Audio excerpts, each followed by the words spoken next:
Bonjour à tous et bienvenue dans A Geekno consacré au bilan de la rentrée des séries 2017. On se retrouve comme chaque année, j'ai envie de dire, pour se parler encore une fois de séries américaines et plus particulièrement des séries qui ont fait leur arrivée en septembre dernier, voire en octobre pour les plus tardives. En novembre. Et en novembre, effectivement. Tu as décidé de commencer cette émission en me coupant Aubéry. Ouais, tout à fait. Aubéry, journaliste chez Pure Break. Bonjour Aubéry, Salut. merci d'être là. Et je suis également accompagné de Charles Descamps, rédacteur en chef de Pure Média. Absolument, bonjour. Alors bon, on va commencer par vous lister, enfin ça va être le principe de l'émission, on va vous lister quelques séries qu'il faut absolument avoir vues d'ici la fin de l'année. Voilà, celles qu'on a eu le temps de regarder, parce Oui. que Pour maintenant, comme il y rattraper en a, pendant les voilà, vacances. Exactement. comme il y en a une parce que, voilà, centaine, on a l'impression qu'il y en a presque une centaine tous les mois. c'est- mais Enfin, il y en a c'est- 600 par an, hein, donc grosso modo, Ouais, c'est à ça peu fait près 50 ça. par mois. Exactement, donc, mais là on s'est arrêté uniquement sur les séries qui ont commencé en septembre. Donc du coup, voilà, toutes les séries d'été que j'ai voulu mettre, j'ai pas pu les mettre évidemment. on pourra pas parler de The Good Fight non plus. Effectivement, et je suis bien triste, mais Mais quand oui. même, dans tous les cas, on va quand même parler d'une série avec un good dedans. Oui, C'est The oui, Good oh là là, Doctor, s'il vous plaît, transition. transition magnifique. Alors bon, moi je l'ai pas mis dans mon top, mais c'est dans votre top, Charles et Aubéry. Pourquoi ? Est-ce que c'est, comme beaucoup disent, le nouveau This Is Us ? Alors, Oui, parce que Ah ça, bon ça a le Ah même non, succès. non. Oui, parce que ça a le même succès Ah, aux États-Unis. bah, Et je- puis apparemment je c'est vais aussi laisser Aubéry triste. commencer. Alors je sais pas. Moi. alors, non, c'est pas Non. nouveau This Is Us, clairement non. Quel pessimisme. L'année dernière, c'est vrai que This Is Us avait cartonné vraiment sur tous les plans. Là, ça marche très bien, mais je ne compare pas du tout. Ce n'est pas du tout la même chose. Bah oui, au-delà juste du contenu, il Voilà. n'y a pas la fraîcheur qu'il y avait dans This Is Us, ou quand je me souviens quand on s'est vu l'année dernière, on se disait qu'on n'arrivait pas trop à décrire pourquoi ça marchait, qu'est-ce qui nous plaisait vraiment là-dedans. The Good Doctor, c'est quand même un truc hyper classique, Mais ça- hyper balisé. Ça parle de quoi d'ailleurs ? Ah bah donc comme son nom l'indique, The Good Doctor, c'est une série sur un médecin. C'est un médecin qui est autiste, c'est ça, hein, là, Autiste, c'est précisément ça. Et en fait, il est recruté dans un hôpital parce qu'il est brillantissime. Il arrive à voir des choses que les médecins n'arrivent pas à voir. Donc il a évidemment tout cet avantage, mais il a aussi un vrai souci, c'est qu'il n'arrive pas à interagir avec de manière Intégration, ouais. avec les patients, avec les autres médecins. Donc voilà, c'est en fait ça rappelle, et c'est pas étonnant, ça rappelle Dr House puisque c'est le même créateur, même si c'est l'adaptation d'un format coréen, si je dis pas de bêtises. Oui, c'est ça. C'est lui, c'est David Shore qui est derrière tout ça, et donc on retrouve beaucoup d'ingrédients de ce qu'on retrouvait dans Dr House. Alors moi, ce que j'avais peur, et c'est pour ça que j'ai pas commencé la série, enfin en tout cas je suis pas allé au-delà du pilote, c'est que j'avais peur que ce soit très centré sur sa maladie, voilà, le fait qu'il soit autiste et que donc constamment il se rappelle là à chaque épisode. Est-ce que c'est ça ? Est-ce que chaque épisode c'est juste une manière de parler de sa maladie et ça va pas plus loin ? Non, je trouve pas spécialement. Je trouve qu'en fait, dans les derniers épisodes qui ont été diffusés aux États-Unis, ça se centre plus sur justement les rapports plus entre lui et les autres médecins, parce que forcément, il est vachement en retrait et tout ça. Mais je trouve pas que ça ne parle que de ça. Évidemment, tu peux pas faire une série sur un autiste sans parler de l'autisme, évidemment. Mais en fait, Mais, est-ce qu'on en parle vraiment ? C'est-à-dire qu'on le montre, mais vraiment, encore une fois, pour faire le rapprochement avec Dr House, il était odieux, il était méchant et il était désagréable avec les patients, mais on prenait pas de temps à expliquer qu'il était odieux, qu'il était méchant, etc. On le voyait et ça fait vraiment partie du personnage. Et c'est exactement le cas du héros de The Good Doctor, parce que effectivement, de temps en temps, les autres parlent de sa maladie, mais lui, déjà, il parle pas de sa maladie, Non, jamais. clairement. Parce c'est vrai que c'est marrant, on imagine qu'il en a conscience, mais il en parle jamais, et c'est jamais un sujet de conversation, même avec les autres personnages qui, eux, ont du mal à interagir avec lui. Donc, c'est pas une série sur l'autisme, en fait, c'est une série médicale dont le héros est autiste et qui donc est phénoménal sur certaines choses et qui est beaucoup moins bon sur d'autres choses. Alors après, on change radicalement de sujet pour partir dans l'espace avec Star Trek Discovery. Alors on avait déjà fait une émission sur IGN dédiée à cette série. Là, la première partie de la Invité, saison 1, exactement.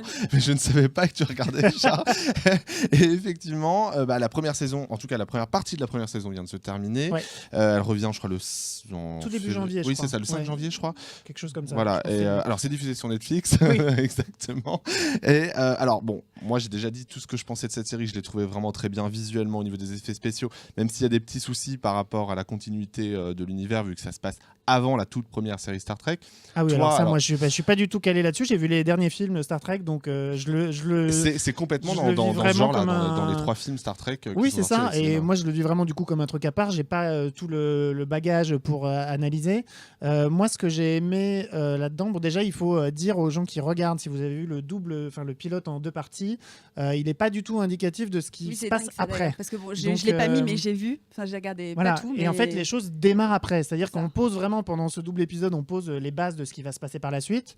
Il faut vraiment aller au-delà de ça. Le double pilote, il est pas mal du tout, mais je veux dire, c'est l'action, pas quotidienne, mais de chaque épisode, elle démarre après et on se rend compte comment ça fonctionne. Les rapports humains sont hyper intéressants, les personnages sont attachants. Il y a de la science-fiction, mais pour des gens qui ont peur de la science-fiction, il y a vraiment pas que ça. C'est évidemment très beau parce que ça a dû coûter très cher. Ça, c'est sûr. Je trouve qu'il y a du suspense. Il y a déjà sur les quelques épisodes, on en a eu combien, 8, 9 9, c'est ça, ouais. On a eu 9 épisodes et il y a déjà des structures narratives qui sont assez originales. C'est pas comme The Good Doctor en l'occurrence où vraiment, enfin si, il y a un contre-la-montre. Il y a un épisode où tu te rappelles pas avec j'ai pas tout vu, donc avec le foie. pas vu Tu n'as pas vu encore le foie. Si, Voilà, celui-là, le flanc je l'ai vu, oui. le foie et non pas le flanc. Le foie Le blanc à transplanter, évidemment. qui secoue un peu la narration traditionnelle. Et là, il y a vraiment des trucs hyper intéressants déjà dans Star Trek Discovery. En plus, on laisse le téléspectateur ou l'internaute, je sais pas, Oui, c'est vrai, la personne qui regarde Netflix. Le web spectateur. On la pas laisse mal, ça. sur le dernier épisode sur un énorme cliffhanger. On se dit mais qu'est-ce qui va se passer après? Donc moi j'ai vraiment hâte de voir ce qui se passe à la rentrée. Et toi qui connaissais pas du tout l'univers, à part les effectivement films, les 3 films, ça t'a pas empêché d'apprécier la série? Non, pas du tout. Mais et puis surtout, toi tu dis ce qui te gêne, c'est des problèmes de continuité avec l'univers. Donc moi je sais qu'il y a des Klingons et des machins et des trucs comme ça, mais comme moi, tu connaissais et Live que- Long and Prosper et Voilà. c'était à peu près Et c'est ça. vrai que j'ai lu des articles qui expliquent que c'est un vrai tournant pour Star Trek, qui prennent des vraies libertés avec cet univers qui était quand même assez codifié. Ils pouvaient pas dire shit, ils pouvaient pas dire de gros mots, ils pouvaient pas avoir des comportements agressifs l'un envers l'autre. Enfin, c'était vraiment très très. C'est presque comme la Bible de The Voice où les fauteuils sont obligés d'être rouges. Du coup, ils prennent apparemment pas mal de liberté là-dessus. Donc j'imagine que les vrais fans sont peut-être un peu Bousculé, ouais. un peu bousculé, mais malgré tout, en tant que produit à part entière, en tant que série, moi j'ai trouvé ça vraiment top, quoi. Je me suis surpris en fait à être vraiment tous les lundis, puisque c'est le lundi sur Netflix, tous les lundis, c'est la première série que je regarde quand elle est mise à disposition. Alors, je me rends compte que je n'ai pas du tout suivi l'ordre dans lequel je voulais faire, mais c'est pas grave. On va tout de suite passer à Young Sheldon, oui. que tu as vu, Aubery, et moi Qui pourtant est également. numéro 5 sur la liste. Oui, voilà. Oui, mais est il y a numéro 2 à 2. Ouais, côté. mais du coup, voilà, entre-temps, on me suis dit, d'accord. allez, on va faire un petit mix. Et là, c'était Mais je 7 savais que ça Star allait Trek. pas... C'est ça. Je savais que ça allait pas fonctionner, tu vois. Ouais. Donc vraiment sur le moment, je me suis dit c'est une mauvaise idée. J'aurais mieux fait de m'écouter. Alors du coup, donc Young Sheldon, tu parlais de The Big Bang Theory et des références Oui, à Star Trek, ça tombe bien Ça te dit parce donc. que c'est un Le roi de la spin-off transition. Non, mais incroyable. alors, Là- Tu m'impressionnes. alors, Bluffé. c'est pas, on n'a pas ça dans QHM, hein, tu vois. Non, bah non. Voilà, voilà. Il faut bosser les transitions, c'est le plus important. Je vais retourner bosser. Hein. Ouais, on va y aller. Non, attends, il y en a encore de toi. Alors, Mais moi, je Young peux partir, Sheldon. Alors, Young Sheldon, c'est le spin-off de The Big Bang Theory. Malgré tout, C'est ça. ça n'a aucun rapport finalement avec The Big Bang Theory, que ce soit dans le Par ton, les personnages. à mais, part les personnages. à Il y en a part, qu'un seul voilà. de personnages. c'est un Bah peu- non, la mère aussi. non, Voilà. il y a la mère aussi. La Oui, mère il y a la aussi. mère. Qui est jouée Et la par grand-mère. qui est jouée par la Surtout. fille de l'actrice, c'est ça qui est génial. Alors, Ouais. c'est- Ouais, non, c'est vrai, c'était une très moi, bonne je trouvais ça un peu. Enfin, ils ont du culot de proposer un spin-off comme ça qui se passe pas du tout à la même époque, pas du tout avec des personnages connus à part Sheldon, mais en version enfant. Et surtout, voilà, ça se passe dans les années 80, me semble-t-il. Oui, je fin, crois, ça, ouais. 80. Et puis du coup, c'est pas du tout une comédie, une sitcom. C'est une comédie familiale, c'est ça mais pas du tout une sitcom. J'allais peut-être aller un peu loin en disant le coup de génie entre guillemets parce que tout Ah est ouais. relatif, mais c'est vrai qu'au niveau de la présentation du projet, forcément comme tout le monde un peu qui a aimé entre guillemets un Big Bang Theory, mais c'est plus trop le cas. Oui. T'as super sceptique et au final le premier épisode quand on le regarde, on se dit mais en fait presque on sait pas que c'est Big Bang Theory. Ouais. Et ben on s'en rendrait, à part qu'il s'appelle Sheldon, Oui. on s'en rendrait presque pas compte. Alors évidemment il y a la voix off de Jim Jim Parsons, Parsons ouais. qui pour moi est presque en trop. Oui. Parce Oui, que c'est ça vrai. casse quand même le rythme. Je pense que ce serait la voix off du petit. Oui, ça serait plus ce logique serait en fait. plus logique. Mais sinon, en fait, c'est totalement différent. Déjà, ça surfe sur la vague de la comédie familiale qu'il y a sur toutes les séries, sur toutes les chaînes qui fonctionnent. Et ça, j'ai trouvé ça vachement intelligent, justement, pour se détacher de l'image de Big Bang. Et je trouve le petit acteur Ian Armitage Ouais. trop mignon. Mais pas du tout insupportable parce que c'est Et le pas du risque. tout Ah bah moi je suis pas du tout Voilà, d'accord avec vous. Alors c'est le risque dans une série comme ça qui met en avant uniquement un gamin, c'est vraiment que le gamin soit insupportable. Et même si dans le 3e épisode, je trouve qu'il y a un petit moins de ce côté-là. Le début de la série est hyper prometteur par rapport au ressenti du gamin. Je trouve que, alors visiblement c'est pas du tout. Non, moi je me suis arrêté au pilote. J'avoue d'une part parce qu'ils ont arrêté la diffusion pendant 2 mois. Oui, ça a été diffusé juste sur, après The Big Bang Theory, voilà, ouais. sur CBS, donc j'ai testé, j'ai pas détesté, mais c'est pas du tout. Enfin, c'est original par rapport à Big Bang Theory, mais après c'est encore une fois c'est ça. J'imagine que j'ai jamais vu les Goldbergs et tous ces trucs-là, mais les séries familiales, c'est qui The surfent sur le- Middle, c'est Oui, voilà, bien c'est le sûr. même genre. Après, est-ce genre. qu'on peut En plus, vraiment réinventer la comédie familiale? Non, mais est-ce qu'on avait vraiment besoin de ça? En fait, le truc qui, moi, CBS avait besoin de ça. me décourage à l'avance, c'est que déjà, l'un des vrais soucis dans Big Bang Theory, c'est qu'en 11 ans, les personnages ont très peu évolué et qu'on aime quand même voir les gens un peu grandir. Donc sur 11 ans, il s'est quand même passé des choses. Se dire que ce petit gamin, il va rester comme ça jusque 30 ans plus tard. Non mais vraiment, en fait, c'est ça, c'est idiot. Le fait de flippant, un peu, quand le lier, C'est vrai. de dire que c'est le même. En fait, on sait qu'il peut pas évoluer vraiment. Plus que de raison, effectivement, plus que ce que nous avons Et donc montré, déjà, rien qu'à la fin du pilote où il prend la main de son père, on se dit déjà, mais en fait, est-ce que c'est vraiment crédible que ce gamin, en un épisode, il ait compris ça, alors qu'il Oui. va mettre 30 ans pour comprendre qu'il faut pas toquer 3 fois à la porte de quelqu'un. Et d'ailleurs, il a toujours pas compris. Après avoir parlé de Young Sheldon, on passe au numéro 3 et on reste dans Logique. la comédie Ah oui. finalement. Et c'est Bon, là, j'ai un peu triché. voilà, ouais, t'es vraiment. J'ai un peu triché, mais c'est, le j'ai pas eu retour, le temps de tester toutes les nouveautés. Enfin, voilà. Mais on peut dire que c'est une nouveauté On finalement. peut dire que c'est une nouveauté puisqu'officiellement ce n'est pas la saison 9, ils ont bien insisté, de Will and Grace. C'est le retour de Will and Grace 10 ans après la fin de la série. Ils présentent ça comme une mini-série qui en plus aura déjà une saison 2, donc en gros on est vraiment dans la continuité, mais j'aime tellement la série originale qui est ma sitcom préférée de toute la vie que j'étais obligé de mettre ça là-dedans. Et très sincèrement, pour les 6 épisodes qui ont été diffusés, vous avez regardé? Pas du tout. Moi, j'ai vu Pour les 6 épisodes qui ont été diffusés, c'est ultra inégal. C'est-à-dire que moi, j'ai pas vraiment aimé le premier épisode qui déjà passe trop de temps à expliquer ce qui s'est passé par rapport à la fin, puisqu'ils ont décidé de tirer un trait sur la fin précédente. Donc moi, j'ai trouvé que c'était vraiment de la paresse de scénariste en disant « Oh, ça nous arrange pas pour où on les a mis, où on les a laissés, donc on revient en arrière. » Et en plus, un clin d'œil à Donald Trump, etc., pour montrer que la série, elle est... Je trouvais ça couillu mais quand c'était même. elle est un tellement peu- tiré voilà, par Mais les cheveux, ça n'avait aucun sens. en c'était fait. beaucoup trop pour le premier. Il y avait C'est ça, beaucoup mais en trop de fait, ils références. voulaient montrer qu'ils étaient pertinents en 2017, qu'ils avaient des choses à dire, et ils l'ont fait de manière hyper maladroite. Après, le deuxième épisode, il est excellent. Il y a un petit problème de timing, c'est assez étonnant. Il y a des scènes très très courtes, enfin, c'est vraiment bizarre, mais il est très drôle. Et puis, voilà, il y a des semaines où on comprend pas trop ce qui se passe, et il y a des semaines où on rigole, où c'est touchant comme avant. Ils se concentrent vraiment sur les personnages principaux, parce que dans les saisons précédentes, ils étaient perdus sur les guest stars et des choses comme ça.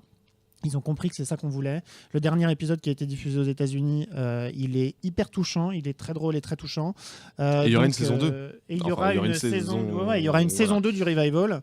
Donc là, je crois qu'il y a 17 épisodes sur la saison 1 et il y en aura déjà 12 sur la saison 2. Donc 29 épisodes pour ceux qui sont restés à la fin de la série en 2007, c'est quand même un beau cadeau. Et globalement, ils se sont pas trop plantés, quoi. Il y a matière à s'améliorer, mais j'ai l'impression qu'ils comprennent quand même ce qu'il faut faire. Et il y a vraiment des beaux moments, on rigole beaucoup. On a beaucoup d'impressions de déjà vu. Je trouve aussi des blagues.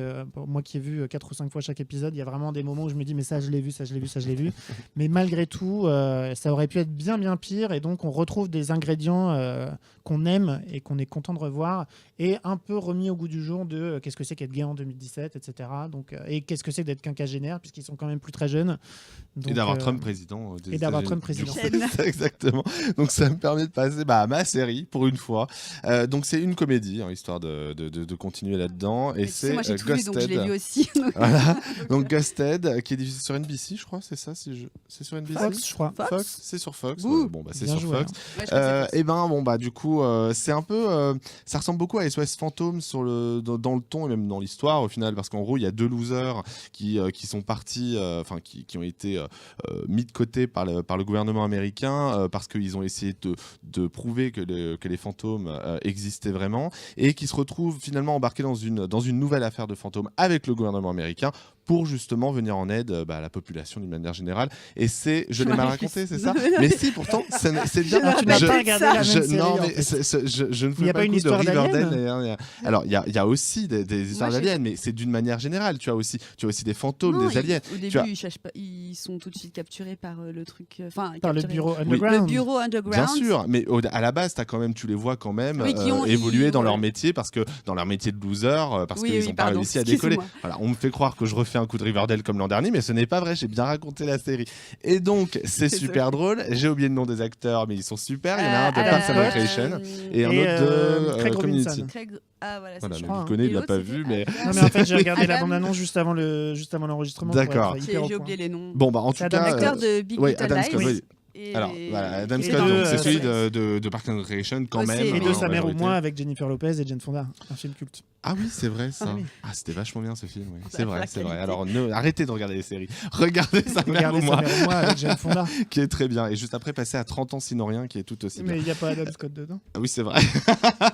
Alors bon, malgré tout, cette série, elle est plutôt drôle. Justement, elle joue bien sur les 20 minutes allouées à chaque épisode pour éviter d'être lassante. Donc franchement, et donnez-lui sa chance. Elle vaut quand même bien le coup. On rigole bien et arrêtez Moi, de je vous suis- moquer de non, mes non, choix. Non, c'est parce que que je je Non, regarde non, sur je suis les- d'accord, sur parce les que 20 c'est- minutes allouées. Du coup, j'avais envie de faire une blague et j'ai pas pu m'empêcher de rire. Je suis d'accord avec toi. Moi, ça fait partie de celles que j'ai bien aimées quand même. Après s'être fait un petit peu peur avec Costed, on passe à une série qui n'a absolument rien à voir avec la comédie. C'est Mindhunter, une série de David Fincher diffusée sur Netflix. C'est pour moi la meilleure série de cette fin d'année, vraiment, que ce soit au niveau du jeu d'acteur, au niveau de l'ambiance. C'est tellement la meilleure série de la début d'année qu'elle est même pas dans ta liste. Quoi. Mais si, elle J'ai l'est, oublié. mais à la base, vraiment. Elle t'a vraiment vous voulez marqué. pourrir hein. cette émission comme chaque année. D'ailleurs, je vais arrêter de vous inviter. Je vais faire Non, l'émission mais il tout faut seul. dire Seal Team quand même. Voilà, Seal Team, Moi, j'ai je lu l'avais les mise à la commentaires base. de vidéos, mais, les gens disent qu'est-ce qu'ils sont drôles. Hein, donc, Ouais. On a- invitez plus souvent. C'est pas bizarre, j'ai pas vu ça. C'est moi qui l'ai écrit avec mon compte D'accord. IGN. Je vois effectivement. Alors bon, j'avais choisi effectivement Seal Team, mais entre temps, c'est vrai qu'on m'a rappelé l'existence de Mindhunter Merci. que j'ai chroniqué il y a au moins 2 semaines, tu vois. Et là, bon bah voilà, Mindhunter, j'étais obligé de la mettre dans ce classement. Toi, tu l'as pas vu, mais Aubery, tu l'as vu. Jonathan Oui. Groff, il est exceptionnel dans ce rôle. J'ai oublié son nom, la fille. C'est Anna Torv. Voilà, Anna Torv de Fringe, Fringe. exactement, qui est. C'est du petit lait. Vraiment. Anna Torv, Mais c'est non, du mais- stylé. Tu savais- Mais ça veut dire qu'elle est géniale Ouais, tout le long. elle est- Elle apparaît pas beaucoup. Mais t'aimes ça le petit Mais- lait, toi? Oui, mais tu connais pas cette expression? Bah, je connais cette expression, mais je trouve qu'elle a pas trop de sens. Donc dire Anna Torv, c'est du petit lait. avec Bah, le petit moi, bidon, je trouve ça que fait un c'est peu, mafia, du quoi. petit lait. Alors, est-ce que tu penses que Anna Torv, c'est du petit lait que Jonathan Je n'irai Groff, pas c'est- jusque loin. Jusque loin. Jusque là, j'en peux plus. Non, mais c'est pas possible, je l'ai bien rêvé. Je n'irai pas jusque là. Voilà, donc Anna Torv est génial, Jonathan Groff c'est génial. J'ai et c'est des un- mais interventions très c'est- Alors pertinentes. apparemment, c'est très très sombre cette série, m'a-t-on dit. Ah oui, c'est très sombre, ouais. Tu connais Mais l'histoire ça quand raconte même. quoi? Alors Tiens, je connais vas-y. l'histoire, mais est-ce que du coup il y a des flashbacks Raconte l'histoire effectivement pour nos Alors, amis qui ont le l'histoire. courage de Donc, nous déjà, suivre j'ai oublié jusqu'ici. les noms des personnages, évidemment. Comme, Il y a Mind et Hunter, je crois. pas du tout. J'aime bien que tu me répondes sérieusement. Bien sûr, il y a Biden. Moi, je vais venir avec une truc sur la bouche en disant on me coupe. Quoi. C'est ça, on te Alors, censure. On me censure. Non, mais du coup, effectivement, donc, Raconte c'est l'histoire Oui, de l'histoire de deux Mindhunter. Mais détectives. j'allais le faire. Oui, bah vas-y. De deux détectives, de deux agents du FBI, plus précisément. Le personnage de Jonathan Groff, en fait, va avoir l'idée d'étudier l'attitude de personnes emprisonnées qui ne sont pas encore considérées comme des serial killers, parce que c'est basé sur une histoire vraie. Et c'est eux qui Et vont inventer c'est le eux qui terme. ont c'est inventé ça, le terme, concept. qui Ouais. est du coup déjà utilisé vers la Et- fin de la saison 1. Ouais. Et du coup, il va avoir donc l'idée d'interroger en fait ces tueurs emprisonnés pour essayer de comprendre leur psychologie et comment, avec cette étude, ils vont pouvoir attraper les gens qui sont dans la nature. Donc c'est vraiment l'invention du métier de profiler en gros. C'est ça. Et du coup, ça alterne entre des scènes En prison, d'interrogatoire avec des personnages qui font quand même bien flipper.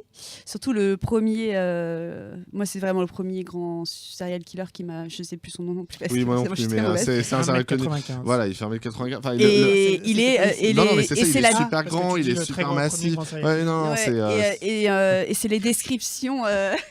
C'est les descriptions quand même, enfin ça va quand même très loin ce qu'il dit, parce que c'est un tueur, donc ce tueur-là qui a donc décapité des femmes pour faire des actes sexuels avec leur tête. Enfin, Voilà, c'est quand même. exactement. C'est génial. C'est pas la série qu'il faut regarder pour se mettre en forme. Oui, quoi. c'est ça. Et Ça du étant, coup, il y a- un peu Est-ce qu'il y compliqué. a des flashbacks où on voit les meurtres commis ou Non. pas Non. Non, non, non, non. Ah non, non, c'est pas du tout une Ah non, enquête. non, non, Non, non. mais c'était ça. Il y a Est-ce une qu'il y enquête avait- parce que policière. tu parles des. D'accord. Il y a des enquêtes policières parce que du coup, ils viennent, en gros, ils traversent l'État pour aller En interroger les parallèle prisonniers. de ces mais ils viennent en aide aux interrogatoires, ils viennent en policiers. aide à certains policiers. C'est quand même Thomas, c'est lent, faut dire ce qui Oui, est. c'est lent, voilà. C'est des épisodes de 55 minutes. Et d'ailleurs, cette émission aussi est lente, ce qui me permet du coup de passer Oh, à la dernière série Enchaînement. qui a été sélectionnée par moi-même, mais surtout Elle est par lente parce Robéry. que tu coupes tous nos fourrures. Exactement. Et du coup, je suis même pas sûr de devoir les couper parce que ça va être drôle.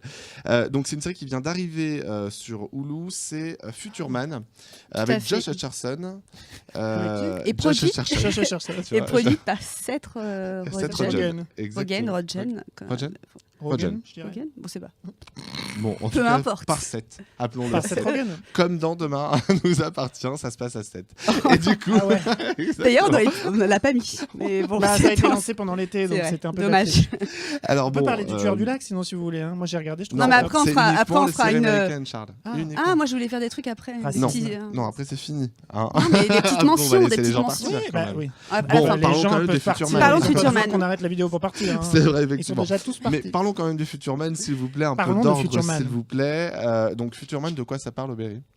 Voilà, donc Ah, je vais... moi, je peux Non, le si, dire. si, Ah, si, je alors, Charles, sais, je Charles, sais. Charles. Non, je sais, vas-y, je le fais. Donc, c'est le personnage, c'est Josh, qui est joué par Josh Hutcherson, qui est en gros un homme de ménage. Oui, non, mais c'est ça. Voilà, hein, dans un homme de ménage. dans un laboratoire, laboratoire. ouais, Dans un laboratoire. Qui travaille sur un, Qui travaille sur un contre médicament l'herpès. contre la- c'est très important ce détail. Oui. Effectivement. Et en parallèle de sa vie qui est un peu quand même naze, faut dire, parce qu'il vit chez ses parents, enfin c'est un peu un loser quoi. Il est très très doué pour un jeu vidéo qui est considéré imbattable. Et le jour où il réussit à terminer le jeu, il découvre qu'en fait c'est un outil de recrutement et que tout ce qui se passe dans le jeu c'est à pouvoir sauver le monde. Alors, Que c'est une série de Seth Rogen comme Seth Rogen, bon, en tout cas 7. Et donc, du coup, c'est ultra trash, Ouais. mais du coup, ça en est hyper drôle. Moi, il y a ce côté. Alors, il y a- Et c'est quand même très il y a bien un fait. nu frontal de. Mais de je l'ai pas Hutcherson fini donc je l'ai dans pas encore la vu le série. nu C'est frontal. d'ailleurs extrêmement surprenant, mais voilà, tu ne t'y attends pas du tout, vraiment. Alors, est-ce que c'est un vrai? Peut-être que oui. J'ai vu les photos, je Nous pense aurons pas. Ah, t'as pas vu la scène, mais t'as déjà été. Bah, dans la quand il a photo. mis- Ah, mais attends, Quand il a t'inquiète mis pas full que- frontal, j'ai fait no recherche quand C'est ça. Ça m'a surpris que Pure Break en ait pas parlé d'ailleurs. même. Désolée. Parce que c'est quand même bon, bref. En tout cas, pour moi, c'est une petite surprise. Hulu, ils ont pas l'habitude d'avoir des séries, enfin des comédies aussi décalées. Tu as Casual, qui est un peu décalé Je comme vois. ça, mais là, c'est clairement drôle dans le trash. Et du coup, Et l'humour encore, je de trouve Seth que, en tout cas, Rogen dans est plutôt pas mal. Dans les premiers, c'est pas non plus ultra trash. Non, Il y a t'as des- des c'est insultes, drôle, t'as des c'est allusions au rigolo, sexe, et voilà, mais, voilà. mais c'est pas non plus. Après, j'ai pas vu tous les épisodes, mais je trouve aussi que les scènes d'action sont quand même super bien filmées. Oui, ça va en plus. Josh Et les Hutcherson effets- et les est effets très spéciaux très aussi bien. d'ailleurs. je trouve. Oui. Bah en même Enfin, temps, il était j'ai- déjà bien dans la saga Hunger Games. Oui, c'était mais plutôt bon, pas mal. son personnage c'était un peu. Oui, le personnage est un peu Voilà. monotone. et Même un si peu mono, j'aime beaucoup Pita, mais bon, quand même, faut dire ce qu'il est. Ah, t'étais Et, team Pita. ah oui, tout à fait. et Elisa Coupe. Qui Ah, joue- on adore Elisa Coupe. Je sais plus, Elle est tout le Tiger, temps là. je crois. Ou Oui, Wood, oui, oui, l'un ou oui, l'autre. oui, oui. Et très très bien aussi. Ah oui. Enfin, j'ai beaucoup aimé. Oui, elle est. Mais Et elle l'idée, était dans Happy Endings, qui était quand même l'une des meilleures sitcoms de ces 10 dernières années, qui n'a pas trop marché, mais. Et l'idée de mélanger le voyage dans le temps, la science-fiction, tout ça, je trouve que c'est. Non, moi Oui, ça j'ai. reprend un peu du et ça- timeless d'ailleurs sur Voilà. le bord parce que du coup ils doivent s'adapter parce qu'ils se retrouvent à différentes époques, ils doivent s'adapter à l'époque. Et en plus, c'est 13 minutes, 30 minutes. Oui, c'est ça, oui, c'est Ça vraiment passe tout c'est seul. ultra court quoi, exactement. Voilà. Ça, On se ça- met de- ça sera un beau mot pour la Voilà, fin. oh là là là. Ça comme passe cette tout émission. seul. De toute façon, on fera le bilan de ces séries On fera le bilan probablement. du bilan, je pense. Si on est encore là, vraiment, on fera le Si bilan on de nous ces invite séries. à nouveau, on viendra. C'est peu probable. Donc, si on fera le bilan enfin à la fin D'année. du mois de juin, je pense, pour Ouais. faire le bilan un peu de la saison. J'espère que d'ici là, Charles aura fait son travail. 3 Il aura heures vu des séries. d'émission. J'en Effectivement. aurais vu, j'en aurais vu. Après ces 45 minutes d'émission Obama, je Obama. vous donne Obama. Je vous donne rendez-vous Yes, pour we une can. prochaine émission d'IGN. Salut à tous.